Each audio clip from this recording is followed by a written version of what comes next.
ከባል ሐቅና ከእናት ሐቅ የማን ይበልጣል? ቁርአን ላይ እንዳለው ከአላህ ሐቅ ቀጥሎ የቤተሰብ ሐቅ ነው ያስቀመጠው። አንዳንድ ሰዎች ግን ስንወያይ የባል ሐቅ ይበልጣል ይላሉ። ይህ እንዴት ይታያል የሚል ጥያቄ።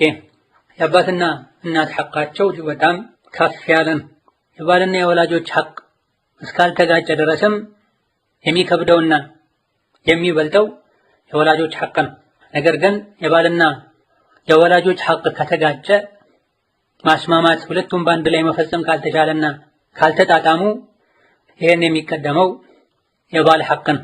አንዲት ሴት ወደ ነብዩ ሰለላሁ ዐለይሂ ወሰለም መጣ ባለትዳር ነሽ እንዴ ብለው ጠይቀዋት አዎን ስትላቸው ታዲያ እንዴት ነሽ ለባልሽ ብለው ጠይቀዋት ማ አሉሁ ኢላ ማ አጀዝቱ ዐንሁ ብላቸዋለች። ምንም አላጎድልበትም የማልችለው ከአቅም በላይ የሆነ ነገር ካልሆነ በስተቀር የሚል መልስ ሰጣቸው። እንግዲያውስ ከሱ ጋር ያለሽን ግንኙነት ልብ ብለሽ ይው አስቢበት፣ እሱ ማለት ላንቺ ጀነትሽም እሳትሽም ነው ብለዋታል። ወከዛሊክ ማንኛውም ሰው ለሰው ስጁድ እንዲያደርግ የማዝ ቢሆን ሚስት ለባሏ ስጁድ እንድታደርግ አዘ ነበር ብለዋል። ለአባቷ ለእናቷ እንድትሰግድ አዘ ነበር አለማለታቸው፣ ለባል እንድትሰግድ አዘ ነበር ማለታቸው ከሐቅ አንፃር ሐቆች ከተደራረቡ የባል ሐቅ ከአባት እናት ሐቅ እንደሚቀደም የሚያሳይ። ይህንንም እነ ሸይኹል ኢስላም ኢብኑ ተይሚያ ሌሎችም በግልጽ ተናግረዋል። አንዲት ሴት ካገባች ከባሏ ጋር መኖር ከጀመረች ባሏን መታዘዝ አባት እናቷን ከመታዘዝ የበለጠ ዋጅብ ይሆንባታል ብለዋል። እሷ አታድርጊ ያላትን ነገር ወላጆቿ እንኳ አድርጊ ቢሏት የባሏን ትእዛዝ ማስቀደም አለባት ብለዋል። የሆነበት ምክንያት ቤት ሊረጋጋ የሚችለው የራሷ ህይወት ሊስተካከል የሚችለው ትዳሯ ሲስተካከል ስለሆነ።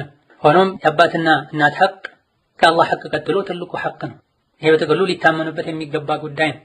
ወንዱም ሴቱም ሁሉም ሊጠብቀው የሚገባ ጉዳይ ነው። ነገር ግን ሴት ልጅ አግብታ ከወጣች በኋላ የራሷን ጎጆ ከመሰረተች በኋላ ሐቆች ሲደራረቡበት ሁለቱን ሐቆች ማጣጣምን አብራ ማስኬድ ካልቻለች እንዲህ አይነት ሁኔታ ላይ ብቻ ከወላጆች ሐቅ የባል ሐቅ ይቀደማል ይባላል። ምክንያቱም እሷ ራሷን ችላ ስለወጣች እናት ወደ መሆን ጉዞ ስለጀመረች ሐቆች እንዲጠበቁ ማንም እንዳይጎዳ ሁሉም የበኩሉን ማድረግ አለበት። ወላጆችን ይሄን መረዳትና የበኩላቸውን መወጣት፣ ባልም እንደዚሁ ሚስትም እንደዚሁ ሁሉም ተባብረው የሁሉም ሐቅ እንዲጠበቅ ማድረግ አለባቸው። ወላጆች ሴት ልጃቸው ትዳሯ እንዲጠበቅ የትዳር ህይወቷ ያማረ እንዲሆን ከባሏ ጋር ጥሩ ግንኙነት እንዲኖራት ሊያግዙ ይገባል። ወይም እኛም በይ ወይም እሱም በይ ሊሉ አይገባም። ልጃቸውን ለአደጋ ማጋለጥ ነው የሚሆነው።